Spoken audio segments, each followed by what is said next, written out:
Hi, I'm Wendy, and today I'm going to give you some tips on how you can bond better with your team.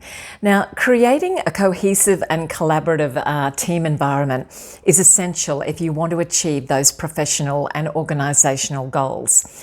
The strength of the team lies not only in the individual capabilities of each person, but also in the bonds that are formed amongst the team members. So today I'm going to give you a few tips on how you can strengthen bonds that perhaps are already pretty good, or if they're not as good as they could be, you might want to listen up and perhaps you could employ some of the strategies and tips that I'm giving you today to help you strengthen those connections and those bonds between your team members and start kicking lots of goals.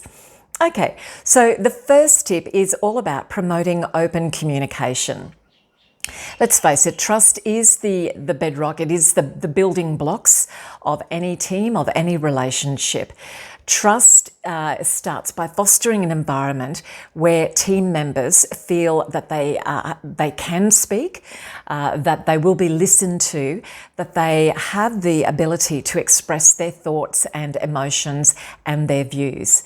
So encourage open communication by actively listening, valuing diverse perspectives, and creating opportunities for everyone to have their say. Now, that could be through regular team meetings, brainstorming sessions, one-on-one check-ins, even social interactions as well. All of these things help build trust and connection with your team members. The second tip is about establishing clear goals and expectations. Now, let's face it, it's pretty difficult to bond and to form a cohesive team if nobody knows what they're doing, if your direction is not clear, and there are no very clear objectives, goals, boundaries, and expectations put in place. So that is one of the first things that you need to do. It just helps people feel a little bit more part of the group, that there is a collective sense of direction of where we're going, that everyone is singing from the same page and travelling in the same direction at the same time, and that's what you want.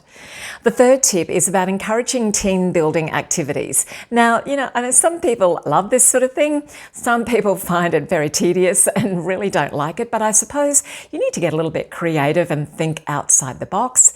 Think of some amazing team building activities, not just the usual run-of-the-mill stuff that you can offer. So these should go beyond the normal work routine. They can be a part of the working day, the working week, but I think it's also, they work really well when it is beyond the normal work professional environment. It could be a casual team lunch or morning tea or afternoon tea. It could be a retreat that is off-site. It could be some kind of crazy, fun, bizarre team building exercise. All of these opportunities are there to help people connect on a more personal level. Building relationships outside of your typical work environment can strengthen the team's sense of camaraderie and foster a more positive working environment. Recognise and celebrate achievements. So, that's important. It's important to acknowledge, show that you value, that you appreciate people, celebrate their successes and their accomplishments. Regularly express your appreciation. Recognise them in team meetings. You can praise them in team meetings or privately as well. Personalised notes go down a treat, or even offering small rewards. Who would have thought? Celebrating successes reinforces a positive team culture and encourages collaboration. Excuse me. So remember that building bonds is not something that happens overnight.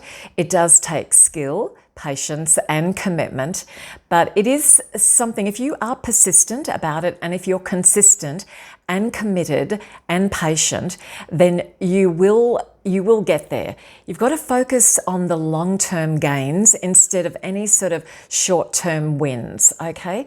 Consistency in communication, shared goals, and mutual respect will contribute to a very positive and cohesive team dynamic. Good luck with that.